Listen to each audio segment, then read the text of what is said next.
Hey, welcome everyone to our platform, Enough Woman. I'm here today with myself and me, my co-founder. And we have a few guests with us joining us today to discuss. The topic for the day is submission, modern mindsets expecting traditional behavior. And I think Kia wanted to open up with a question. So I'm going to let her open up with that. Well, the first question is, what does submit mean to you? That is the question. Everybody quiet now, huh? As far as in the sense of a relationship, what does submit mean to you? Yes, go ahead, Mr. Wilson. Okay, so for me, we're talking about a relationship, and I guess we're also including marriage. So it means really very simple that a woman's on my plan. That's just really simple. So it doesn't mean that you are abused, that your concerns, wants, needs are neglected. Mm-hmm. But as head of house, I have a job title, have a job description, to lead the family. But I can't lead a family if the woman isn't following the leader. That's what it means for me. Right. There can't be two leaders in the household. We can't both be out here just running things. I mean, I agree with what he said. Like, submission to me means basically just trusting my fiance, in my case, to lead me. And it doesn't mean, like he said, like, I don't have wants or ambitions or like I don't have an identity. It ultimately just means that I just trust him to lead and make a good decision for us and our family. Anybody else? Don't forget to unmute yourself. Well, everyone took all of the answers that I was going to say. It's really entrusting my husband to lead the family and keep the family afloat, if you will. Me trusting him to provide the needs of the household while I'm his backbone, if you will, or his neck. And not having so much of a power struggle to do that. Knowing our place, knowing my place as his wife, as his backbone. That's what submission means to me. Yeah.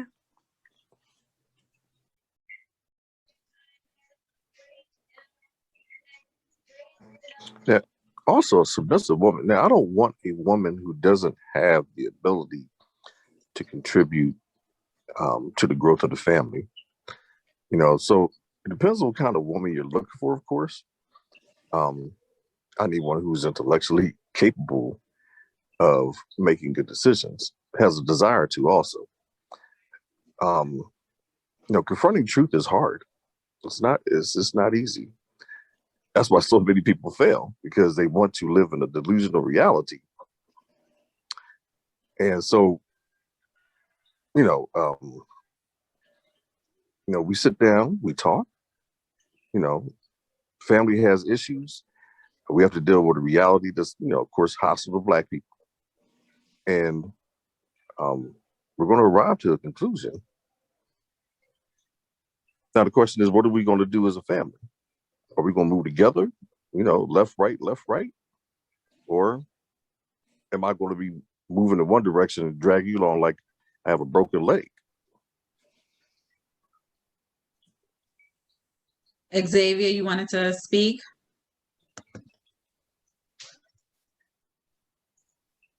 Wait, we're having a little, can you guys hear him? Guys hear me? Yes, we can hear you now. Someone mentioned before about a power struggle within a relationship. Yes, you have a power dynamics, which is called.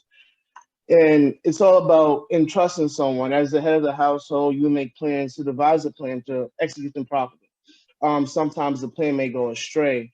However, it's entrusting someone and have the complete understanding that they'll lead you in the right way. But at the same time, that goes on both hands, because where I lack, you should pick up. So if I'm sure about something, or if I should come to you, because you should be entrusting into your wife, and because she's your co-captain. So hey, listen, how do you feel about this? But what's your thought on this? How can we come together cohesively and try to make the next move or make the next jump? Because there's been times before where someone may do something and put the carriage above the horse, so to speak, and sometimes they're left stranded. Well, then your spouse will come to you and say, hey, you could have came to me for this. You should trust me in that aspect. And sometimes that doesn't happen. So I believe submission is all about trust and more so understanding, and not getting caught up in so much title, because we get caught up in so much title of this person has that role or this person has that role. Tempers will flare, because sometimes, especially if someone feels strongly about something, you're not going to go nowhere. You guys are going to be moving in opposite directions, and you're going to be up in circles. I want to just add on, because the other day someone described submission as oppression, which I thought was really extreme, but they were more focused on the actual literal definition and not the context of what was being discussed. And a few months ago, we had actually done a video on strong women, which, if you want to see it, it's on YouTube. And we realized that women are afraid to be vulnerable. They're afraid to just let go. And I think that does play into, like the gentleman said, about the whole power dynamic. Like, there are women who, usually due to trauma, whether it be small or big, they're afraid to just be vulnerable and allow someone else to take direction. And I understand it, but I think that is more so that a problem needs to be addressed, because if you're navigating life where you're so traumatized that you just can't function with others, I mean, now at this point, you really just need therapy. But that's just my opinion on it. Yes. Yes. I think therapy is something that needs to be addressed. I'm going to say this. So when we're talking about a relationship, right? Relationship dynamics, I think you really have been skewed in the modern era. You know what I'm saying? So we have the feminist movement, and we have a lot of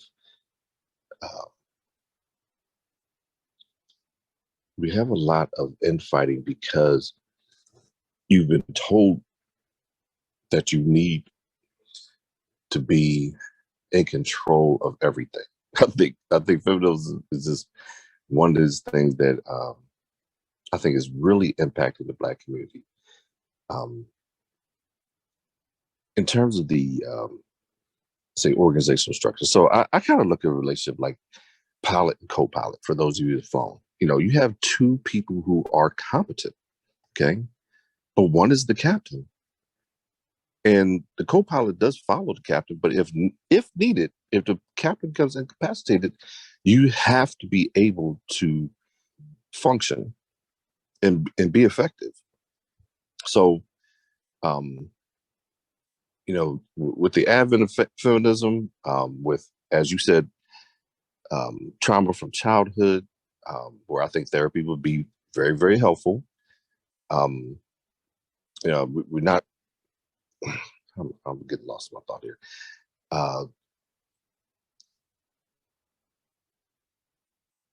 Do we have any molestation problems? We have a lot of things that people bring to the table. I think a lot of men need to really sit down with their woman and really talk to about who she is, how she became who she is, so he understands who he's marrying. And I think a lot of us don't. We get married and it's like we'll figure each other out later. And I think that's a problem. I really do think that's a problem. Don't know each other. We haven't talked about our goals. financial goals. How do we want to raise our children? What's important to that family's success? And once you start saying that, what's important to the family's success, then we can put aside some of our personal conflicts. I mean, that's really what it boils down to, is a personal conflict. Okay, I'm gonna pause there. Xavier, you have a question?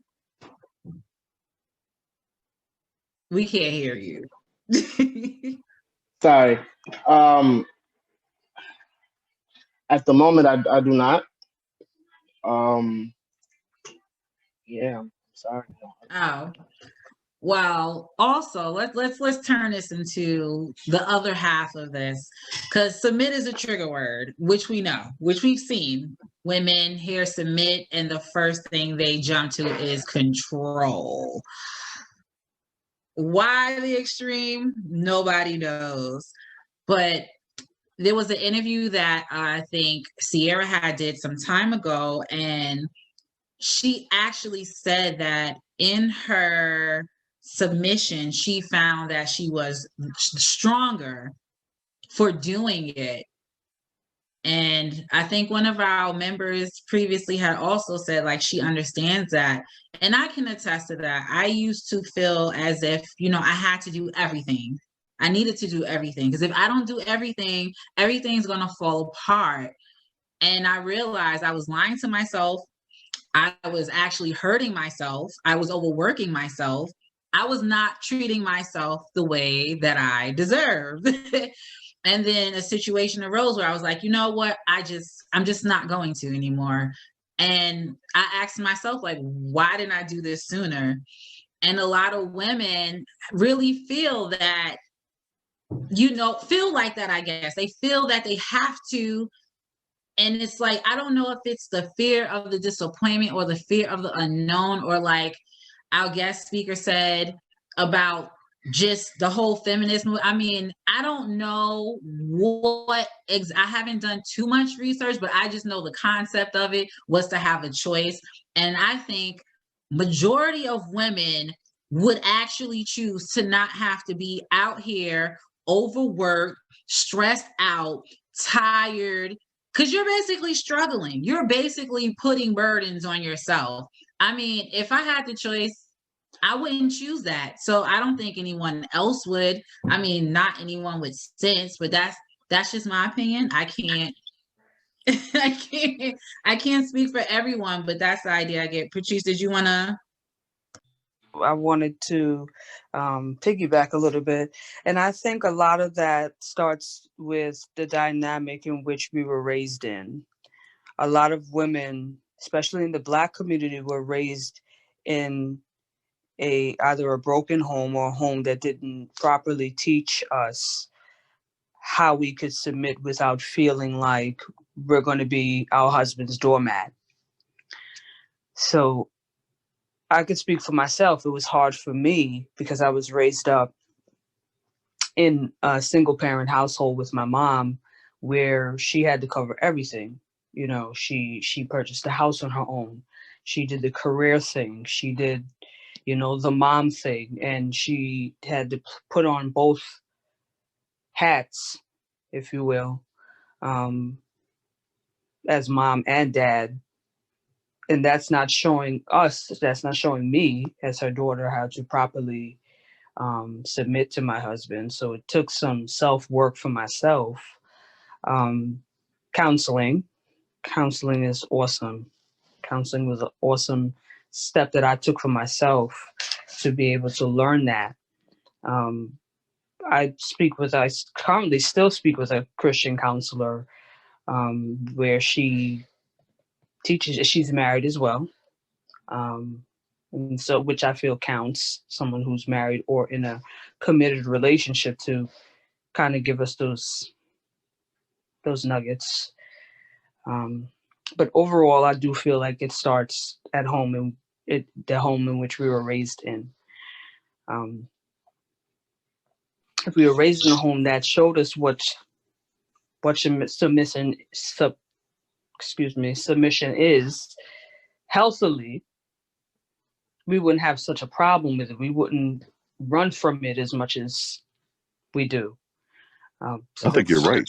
that's just my take on things. Thank you. Yeah, Thank you. I think not seeing it is a fundamental problem. And I Right. also think that, men we really need some leadership courses. Okay. Yeah, I was in the military, you advance in rank, you go to school, and I think part of the problem is a lot of brothers don't know their role. What does head of house mean? Okay, now that you have some power, okay, don't abuse that power. And a lot of women, I think, rightly have a right. You have a justification for being fearful. If you are with a man that you have not seen him show leadership, then of course you should have some concerns. These are the kind of things. That's what an engagement is really supposed to be about. Allow you to observe what kind of man you're going to be marrying, and for him to demonstrate what kind of man he's going to be as a husband. So I think really premarital counseling, I think that was out there. If you need to engage in an organization with this man, where he can show that, I have good decision making skills. I'm going to execute. I'm going to say what I mean and mean what I say. Okay, say and do. Those two things should be paired together. I say one thing and I do that thing. Okay, Right. now you can build some trust in it. Handing Right. over everything to an untested leader is a struggle. So whatever time period needs to take place, and also, as a woman, you have to ask yourself, are you looking for a leader? Sometimes I think a lot of women, they get these dusty dudes because Dusty Dude was easily controlled. He didn't ask for much. He was essentially your child, an adult child. Set him in front of the game, give him a little snack, and you basically assume head of household responsibilities and leadership.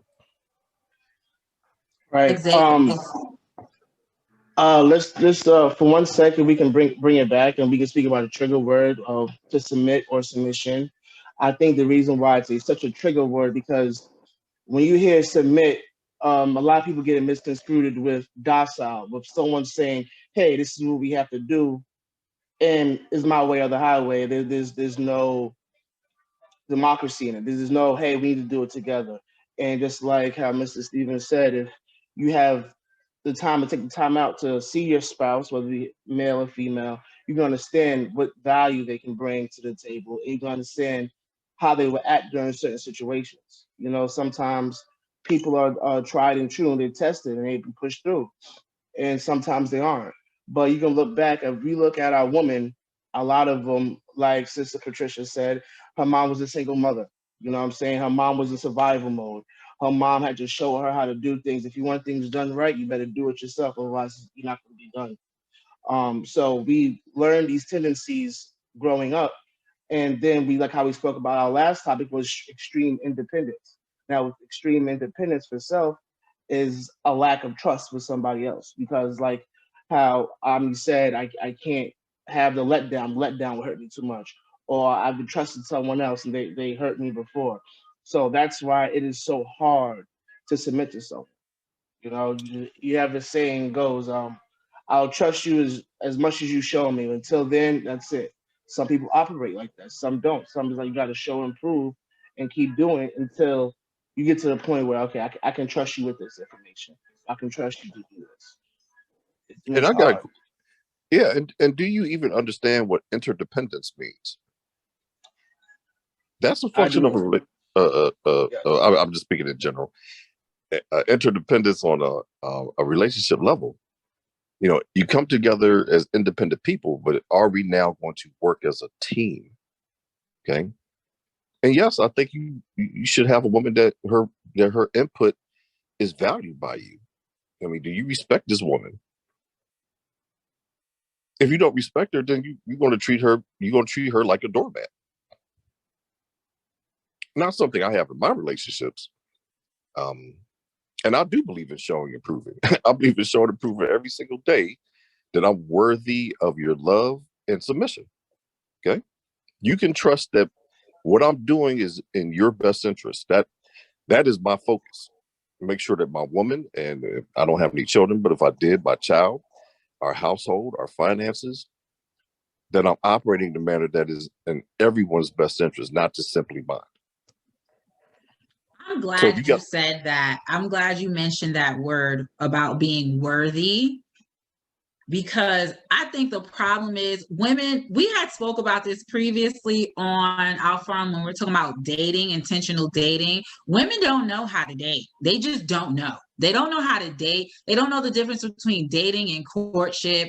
They can't tell the difference. And I think that is a huge problem, because you end up in situations that are not necessarily the best. And a lot of times it ends up with you being a single mother. And now you have all this anger and this bitterness in you.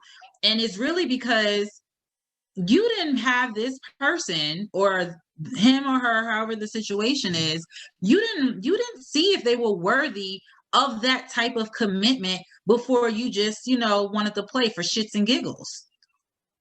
I Let me think ask you that's this. yes. So I think that before you take a man's seed, you really should be questioning, are we going to be a permanent couple? I mean, you end up a single mother, and I mean, everybody likes sex, that's good. But where is the commitment? And really, I mean, is marriage actually important today? To you as a woman, is marriage important? I'm not placing this simply on the woman, but I'm asking the woman, is marriage important? Do I want to have a two-parent family? If that thought process is in the forefront, before you take his seed and produce a child, you should be a wife. When I grew up, there was a little saying, first comes love, then comes marriage, then comes, you with a baby carriage. What happened to that thinking? It's not present, I think, most of the time when you look at a single parent household. Now, of course, people can get married, they can get divorced, fine. It happens for a variety of reasons. I think the vetting process going in wasn't as strong as it should have been. If I had a daughter, I would be very afraid for her, because quite honestly, the pool of quality men is very small. Is not being produced out of these households with single parent mothers, dysfunctional fathers. So then the end result is what? A child that sees a family pattern. And that's how we learn as children. We learn from our life experiences.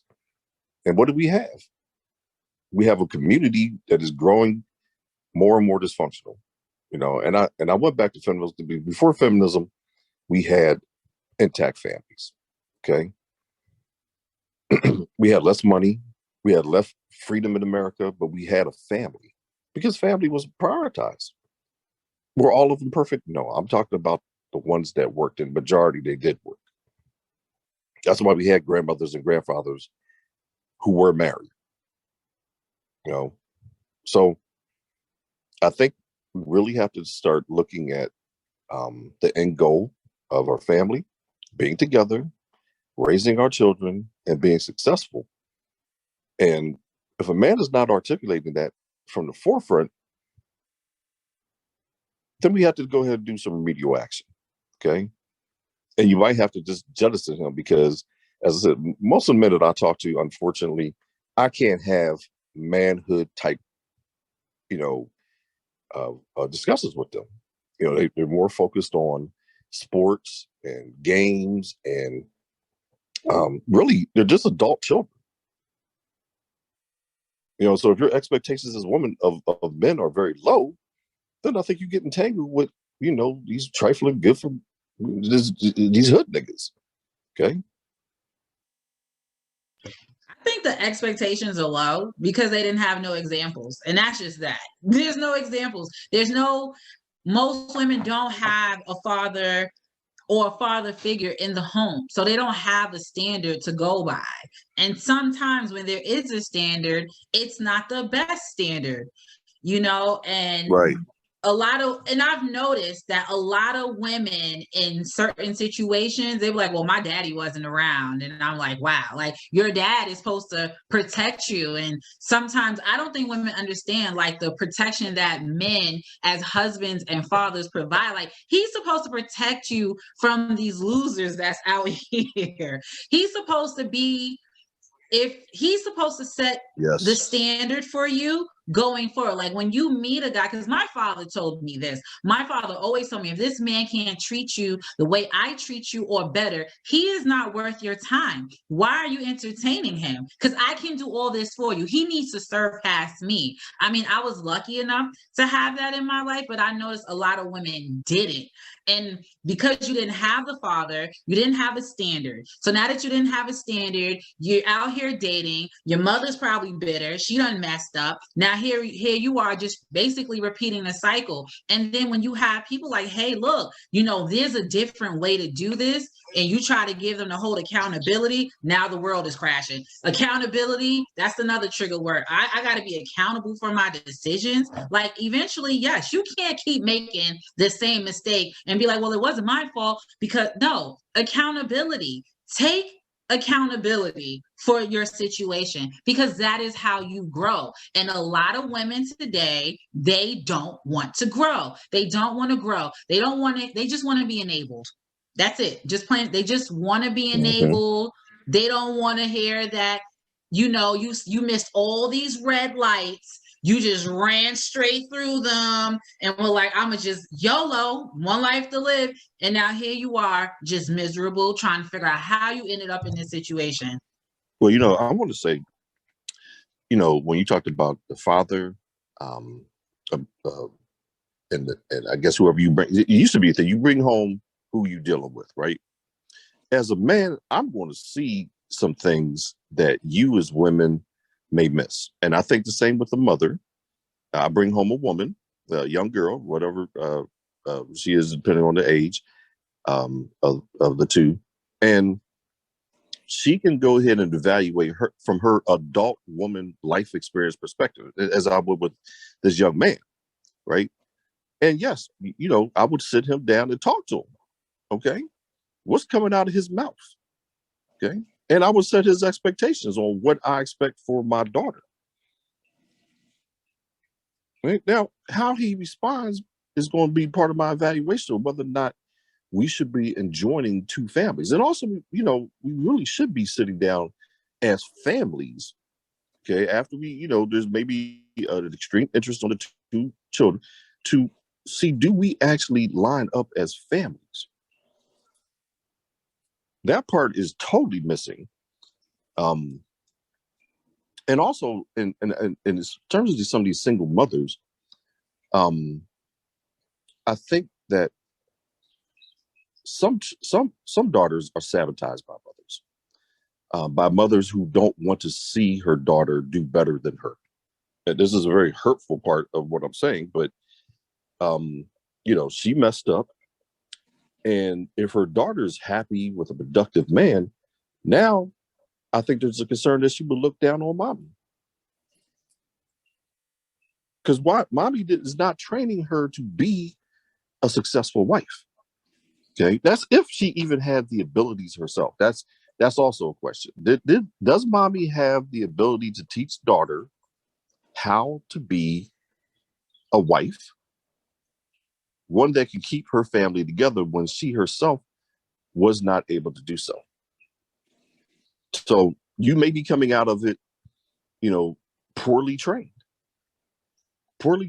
And so, we don't have the institutions that teach us how to be civilized and how to function successfully as a family.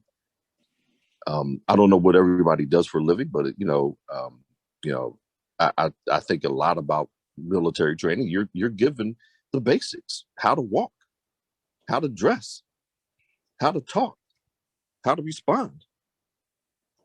Okay, and we don't have, you know, that in terms of institutions, black controlled institutions. If they're doing it out there, I don't know of anybody who's really doing it. Yeah, I'm not saying they're not there. My lack of awareness doesn't mean it's not there. But that is where I think we need to filter through basic training for children and adults on what they need to do, and then come together with somebody else who's also competently trained, and then seeing, do we actually like each other, right? So I think that's part of the problem, is foundational. We don't know what we should do. And then if you know what you should do, are you committed to doing that? Not a minute just looking to, have some good sex. Okay. And, you as a woman, it's your job to protect your womb. You have to make sure the man that you are with wants better for you all. So ask yourself, is that something that you take to a dating perspective? And if you haven't, then that's fine. Now's the time to start. Okay, I'll pause. I know previously, you mentioned something about dressing, like being prepared. I think, Javi, you have mentioned that somewhere in one of our previous conversations about, no, it was you, Crystal. I'm sorry. Dressing for the job that you want. Yes. That's for the man you want. Yes, dressing for success. That's a book. Women have the right. They have the right. You can wear whatever you want to wear. You can do whatever you want to do. But you can't be upset at the attention that you're getting. And sometimes there's no connection there. Like, yeah, I'm going to do what I want. I'm going to talk like I'm going to do whatever. But you don't understand, like, okay, are your actions or your behaviors, is that taking you where you want to go? Because if not, then you need to do a reassessment on yourself. And then now here we are, we have a society where women are, they're modern with an extreme thinking, but they tend to desire traditional lifestyles to a certain degree, or like traditional with a modern flair, as it was previously said. And it's like, if you're not willing to submit, how are you expecting this type of lifestyle if you hard-headed and you don't listen and can't nobody tell you nothing? Yeah, she wants a protector, provider type of man, a traditional man. She wants to be a modern woman with no responsibilities at all. That's what I tend to get from that type of thinking. What is your role as a woman?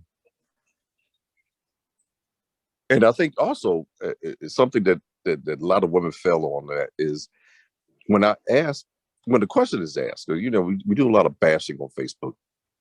A lot of guys are asking the question, what do you bring to the table? Which is really, what do you bring to the relationship? And I think it is very important for you as a woman to be able to articulate, what do you bring? Okay. Mm-hmm. Now you set aside what you want. The other side is, what do you offer? And it's a struggle. I got it. You have to quantify what you plan on doing, but you should be able to do that, even in a limited sense. Show a willingness to bring something. And I don't, most of those posts, when I ask that question or see that question posted, they're not even responded to by women. Okay, access to your body is important. We got that part. Okay, in addition to that, what is it that makes it important that I marry you versus us just date, per se? And that's why I ask, is marriage important? I don't think it really is. you don't see it as long term. You see it, from maybe a day-to-day point of view. Well, you ain't gonna be around anyway, so I'm not really thinking, I'm just thinking I'm going to enjoy the day, get my baby, excuse me, and live like mommy lived. I don't need no man in my life. But you do need a man. Your child needs a man. You need a man. And frankly, we both need each other. That's really the way it goes. We actually need each other to be successful. Yeah, so I don't know. One woman told me today that men live longer. In fact, she was actually saying that women actually went backwards for being in a marriage. And I didn't believe that, but that's what she was telling me. All the benefits go to the man. I was like, well, I mean, definitely. We all here looking like, what? Yeah, she had 3 different baby daddies. I really didn't get to her family structure. Did she have I didn't have that. And I think she knew it was a problem. So she told me she had a degree in psychology. Okay. Which to me was pointing out, she knew something was going wrong in her life. And she said, you know what, let me roll and try to figure this out on myself. But at this point, I saw a coldness in her, resulting from probably more things than I could ever get in the 30-minute conversation that we had. But yes, she was definitely one-sided in that thinking. Not what we get from each other, but men are only ones that benefit from marriage. And so I asked her, did she want to get married? She left the door open, but I'm too busy with housework and my children. So anyway, I'll stop there. Just to follow up on what you said, go ahead if you want to, but just to follow up with what you said, I did make a post in the group recently where I had posted, queens don't only talk about what they deserve, but also what they're responsible for. So we have been acknowledging in the group that women should, I feel like women do struggle with saying or expressing what they bring to the table. And I also think that women struggle with understanding what exactly men want. So some of the times when they discuss what they're bringing to the table, it's not necessarily what men are actually looking for in the relationship. So I think that that's a strong one, like for all of us women, so especially single women, to just know what you bring to the table and also like what men want, because you might be bringing to the table exactly what men are not even looking for. So I think that's a strong one. So I definitely wanted to touch on that point that you brought up. I know that. Did you want to respond? No, I think that was an excellent thing to say. And the question, I'm glad you did that. What was it, a good response? I mean, I was the only one who responded. I responded to myself, and basically I just said that for me, I bring, maintaining and embracing my feminine energy, prioritizing all health needs in my house, making healthy meals, managing medical appointments, support, submission, peace, sex, of course, being able to keep a home, being able to have the ability to raise feminine daughters, and rear children to be respectful of women, which I think is a strong one, for all the women who have the fears of controlling men and unhealthy men. So those are just a few of the ones that I discussed. I mean, I went on and on, so I could keep going, but I'm gonna leave us there. But well, I think we should keep going. I mean, we really need to hear this as men. I mean, and women does any too. of the other women want to say what they bring to the table? I'm pretty much right alongside with you. Like, I'm nurturing, I bring peace, I'm supportive. Like, I am going to amplify your legacy that we are going to create. Like, I'm going to be everything that you need me to be. Just, the love. Like, women don't realize the value that they have. Like, you're not just there to be a roommate, you You know? paying You're half the bills. yeah, well, you know how I feel about that 50-50. I can't relate, but But now hold on. Let me ask you this question. So, as a wife, you want to be a stay-at-home wife, correct? me actually, I would prefer to be a stay. I mean, I work by choice at this point. I mean, because I do like what I do. I don't have to work. I'm not even paying bills right now, but I still want a form of passive income. And being that I don't have these extra burdens on me, I use my time to figure out how I can, in a sense, allow him to lead, but give him counsel to take us to higher levels, if that makes sense. That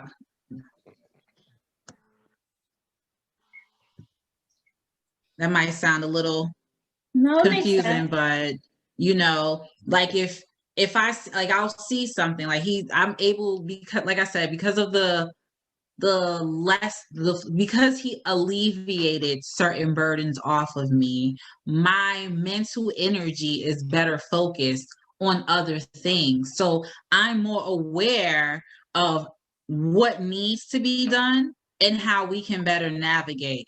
And he can tell you, like, everything I bring to the table, oh, we saving money. Like, I'll be like, nah, babe, but let's do it this way, because we'll work out. He listens to me. He respects my counsel that I give him, but I trust him too, to make decisions to lead us into prosperity and into wealth, and to make the best decisions for us and our future, even if it's not just our direct future, but our children's future. Because what we're trying to make it so the family that we leave behind, they don't have to worry about struggling and being behind, especially with that wealth gap that we have, especially in the Black community. No, like, we're trying to, like, hey, listen, we got to change somewhere.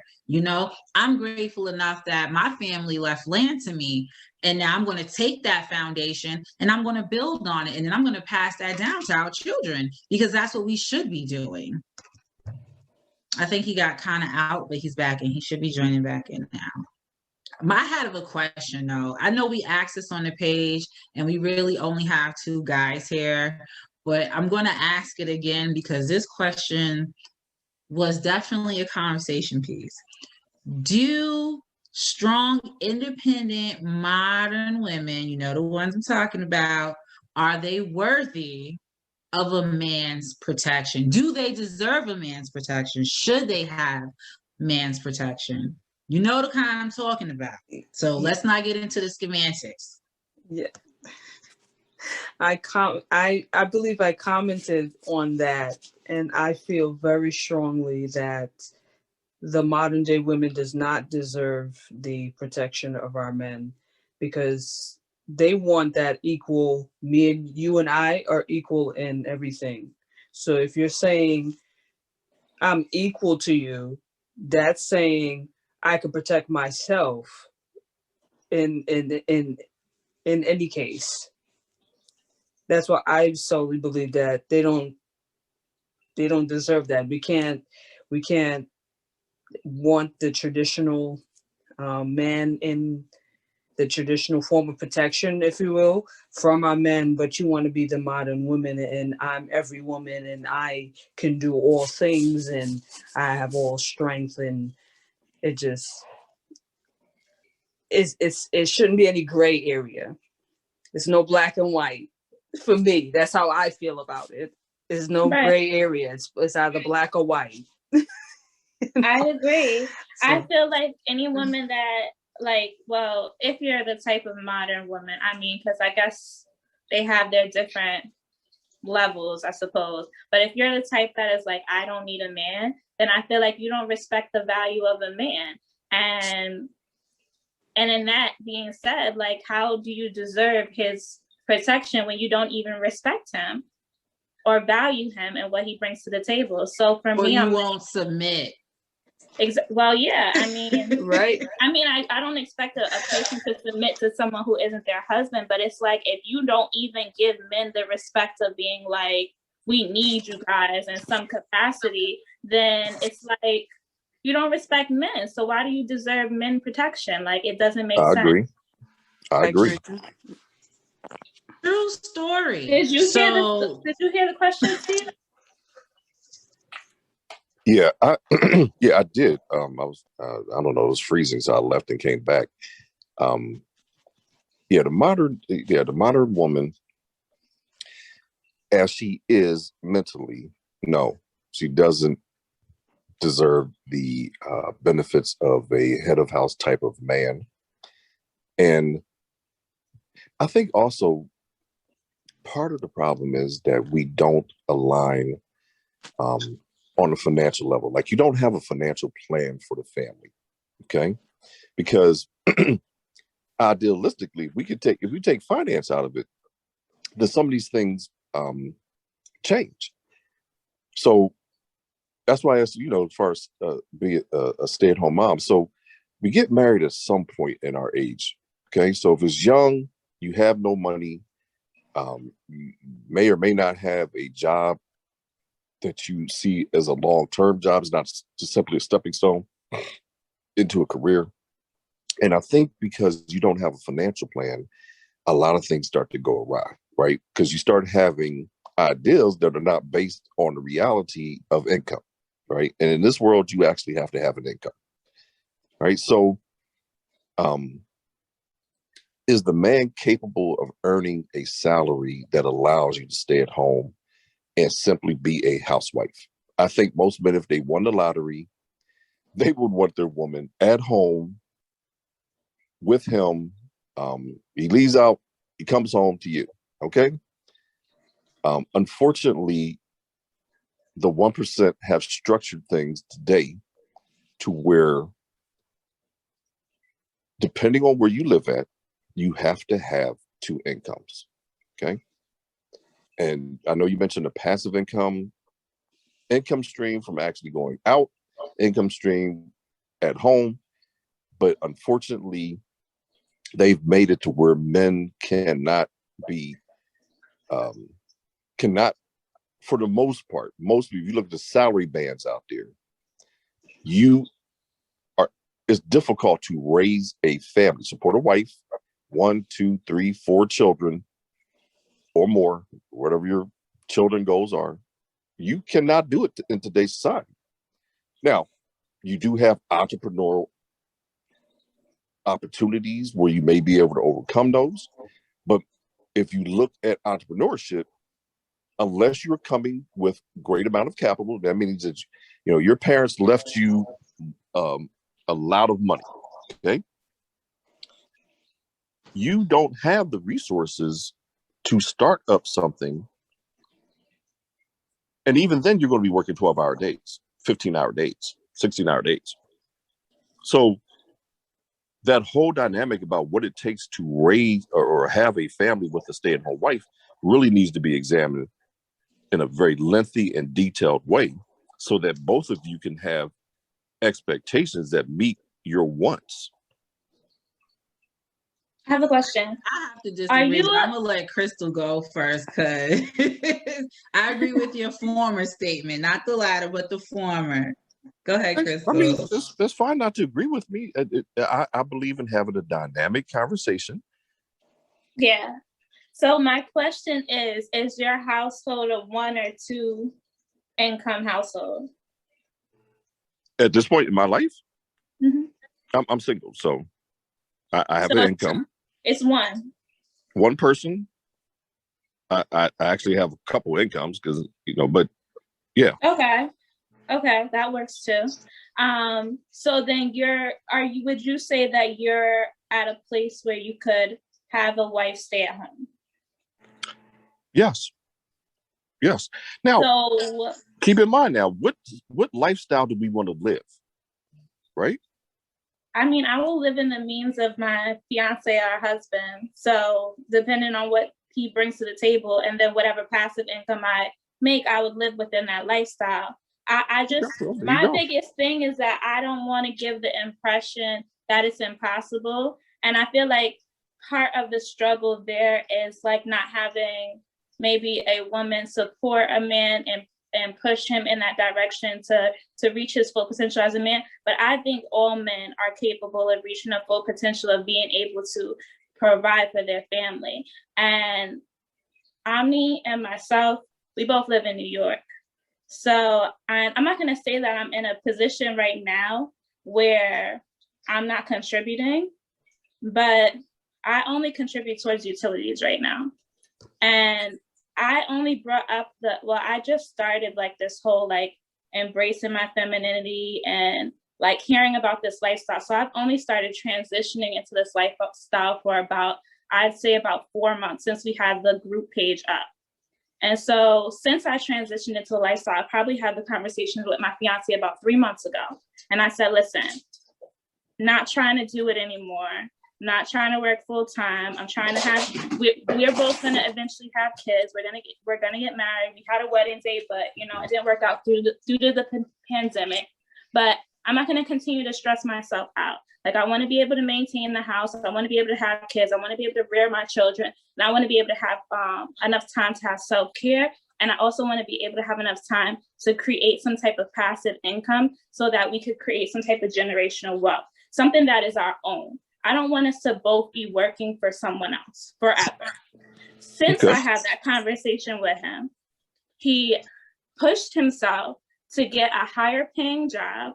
And he took on the entire mortgage. We own our own house.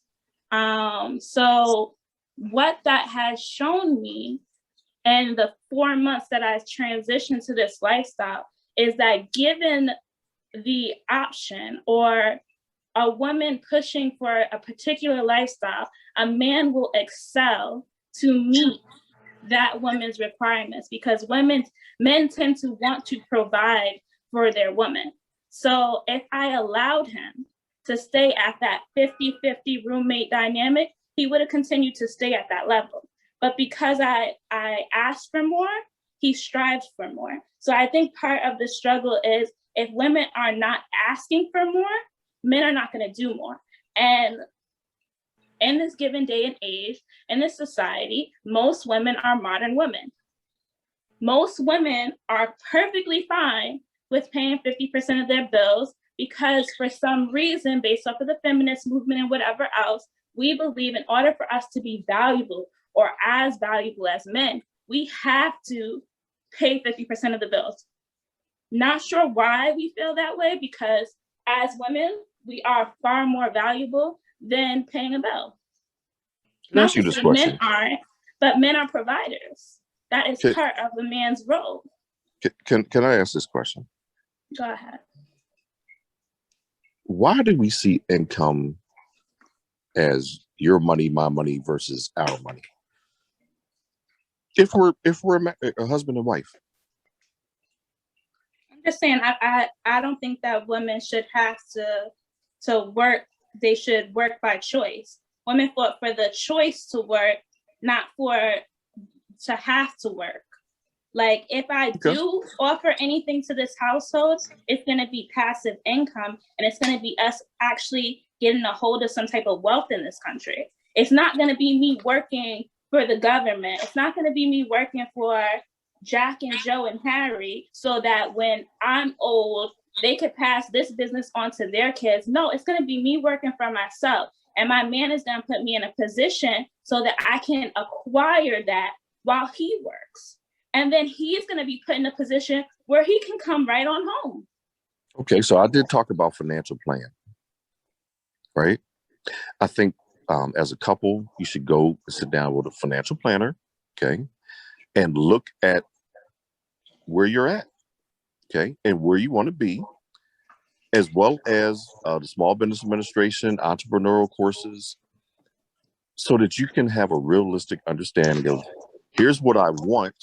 Here's where I am with the financial planner. Okay, you sit down.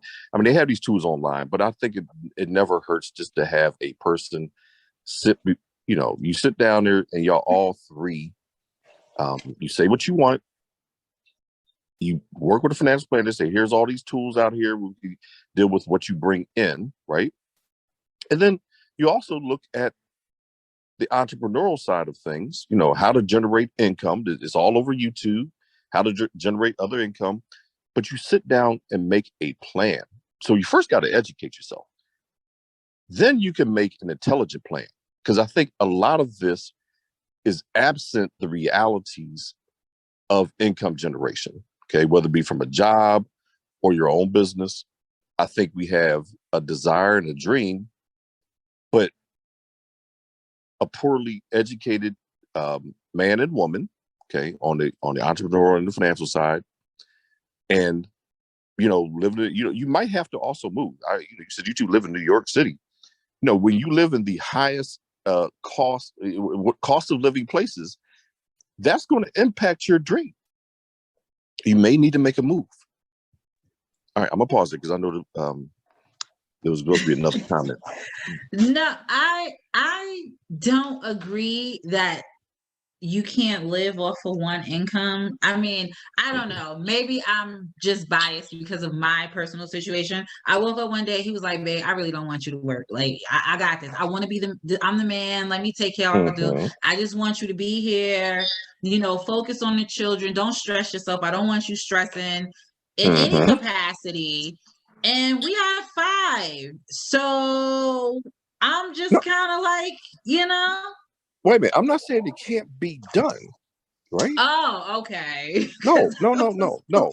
I think we should have the goal for you not to be working, okay? But you had a starting point. Everybody was 21, right? Are most men capable of living as you are right now at age 21? I'm just putting it out there in a general sense. No, I would love to be 21 though. But I'm just saying, so we all start somewhere. And are you at your highest earning capacity? Are you at a earning capacity to manage on a single income? And the question is going to be yes or no. Okay. And if we're going to go ahead, okay, we're going to get married young and we're going to go ahead and move forward. You still have to have a plan. That's all I'm really talking about is a plan. Okay. Now, it depends on how you've lived. I've not lived on poverty wages. Okay. That's just not where I've ever been. So if living in poverty, is a goal or an acceptable, you're most likely going to have 2 incomes for some period of time. That's what I said, a plan. You sit down and develop a plan.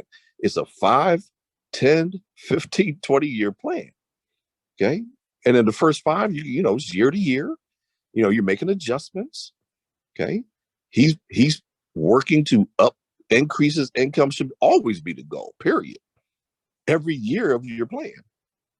And at some point in time, either you start out as a stay-at-home wife and you stay that way and you live within that financial constraints, or you have a job and you combine 2 incomes and you say, okay, here's the year that we expected I'm going to be able to go ahead and start making children, being a housewife, and living on that 1 income.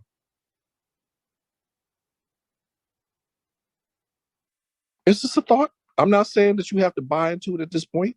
I think that the fact that most of us have not sat down and actually have a written plan, okay, where numbers where you actually, okay, here's my goal. I mean, businesses have budgets, are we in our budget, outside of our budget? I'm just talking about planning. That's all I'm doing. I'm talking about planning, having realistic goals. Are we comfortable with how we're living right now? If we bring children into it, children cost money. No, I definitely agree with the planning part. Not the discouraging part. Like, I don't want our men to think that they're not capable and they got all these roadblocks where they can't, it's never going to happen. It has to be 2 incomes. I think the goal should always be to strive to make a plan so that at some point your wife or someone that you choose to court to be your wife can have that option or choice to work. Now, if she wants to work, by all means, but if she doesn't, she should have that choice. That's the only thing that I want to stress. And I feel like that's a huge problem, especially in our community, because when it comes to raising children, you have to be present. And a lot of times people who Yes. are working one working one job and one working the other job, they don't have enough time, or when they do come home, they're stressed, they're tired, they're exhausted. They don't want to be bothered with the homework. They don't want to be bothered with rearing their children in any way. They kind of just want them to kind of do their thing and leave them alone. And I want to be in a place where I'm not tired, I'm not overworked, and I do have that time to take out to be nurturing and to raise feminine women and raise children who respect women. So like, that's my biggest thing. And I feel like that plan should happen before you have children. So for Yes. me, like that I'm already there, like where I'm getting married, I'm gonna have children soon. So of course it's now for me. But for somebody who's dating or courting or still in the engagement period, I would completely understand them still kind of working off of the two incomes until he's at a position where he can be the sole provider. And I'm not even the sole provider yet, so I'm still not even at that position, but it's all about working towards that position. I think that should be the goal of every man, to have his wife at home, not working. Not in this day and age. Every man feel like, a lot of men feel like, I know we're off topic with this, but a lot of them feel like, if my mother was out here busting her behind, you're going to be out here busting your behind. And then you ask them, was your mother a single mother? And they're like, yeah. And I'm like, wow. So just no connection here at all. It's like, they will literally say, I watched my mom struggle and I didn't like it. And then you'd be like, well, what happens when you date someone? Oh no, they gonna have to work just hard, just like my mother did. And it's like, okay, like the whole time, like, what's the end goal here? Like, because if you didn't like your mother struggling, working hard, being overworked, why would you expect this of the person that you're dealing with? Like, it's insulting.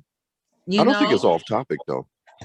I think it's actually intertwined with why women are not submissive. Mm-hmm. No, it is. And it's exactly why women aren't willing to submit, because they see themselves as a modern woman and they're like, listen, I bring everything to the table, including the table. So why I gotta submit if I'm doing everything? And they feel very comfortable in that. I just feel like it's a very unhealthy space and it's a very exhausting space. So for me, it ain't for me, but for them, if they want to overwork themselves and be exhausted for the rest of their lives, so be it. But for me, it's just not for me. Like, they must be much stronger than me, much like stronger mentally and physically. And I like, for me, it's just like, no, I wanna chill. So that's what I'm gonna do. I think a lot of those women are thinking independence versus interdependence. Right. And we discussed that last Clubhouse. We discussed extreme independence.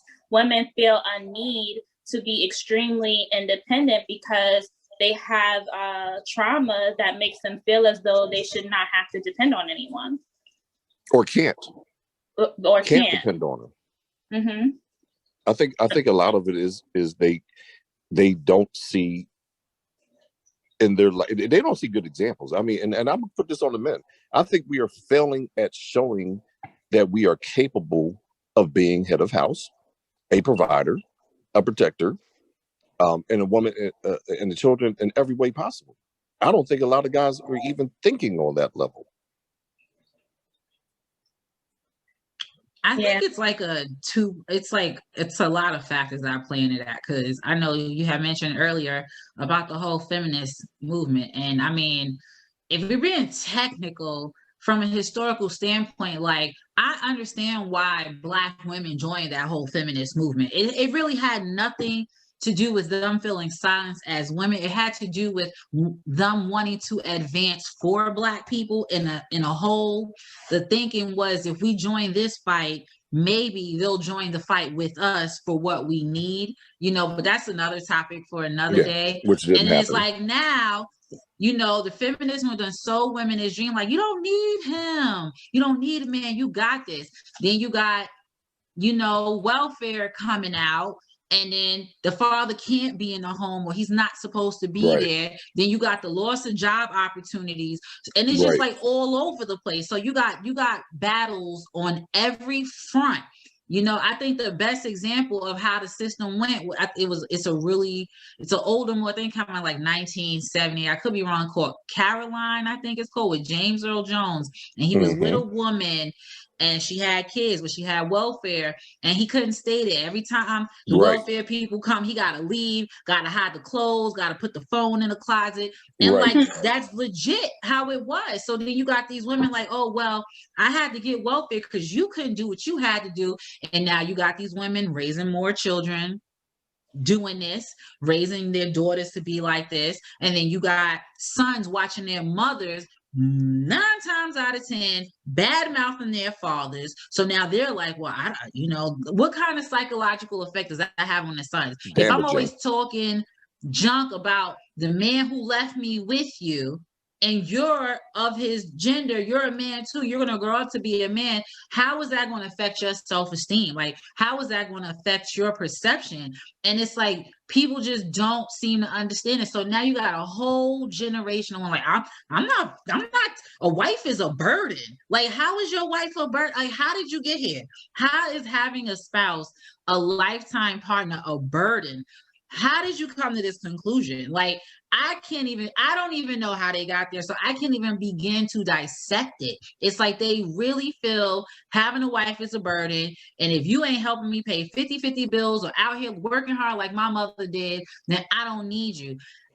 I don't know. He feels it's a burden because he doesn't feel he has the strength to carry the weight of a woman and child.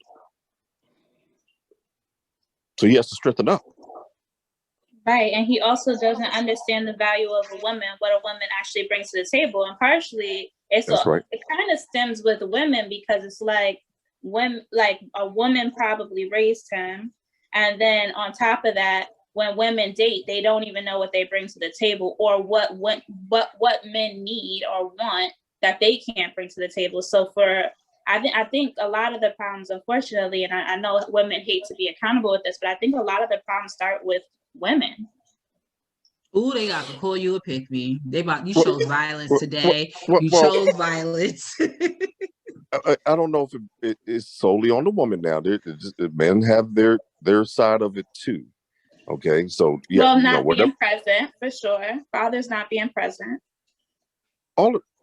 We both have things that we have to correct and strengthen in ourselves for us to be together. I'm sorry that I do have to go. I really enjoyed this. This is a kind of conversation that was enlightening and refreshing, to be honest. So I'm hoping to re-engage with y'all sometime in the future. Thank you. Thank you so much for joining. We really do appreciate everybody that joins and gives feedback. We look forward to hosting you guys again. Once again, thanks again for joining, Mr. Wilson. All right. Take care. Take care. All right, ladies and gents, thank you guys all, like I just said to Mr. Wilson, but thank you guys all for joining us. We're going to conclude this episode of Enough Women Presents, and we're going to look forward to the next one. We will be coming with more content soon, so keep tuning in, keep joining us, keep commenting and leaving all your input. We appreciate all the participation. Our community thrives off of you guys' participation. We would not be here without you guys. So once again, thank you for joining us and have a good night. And always remember to keep it feminine. Good night. Bye.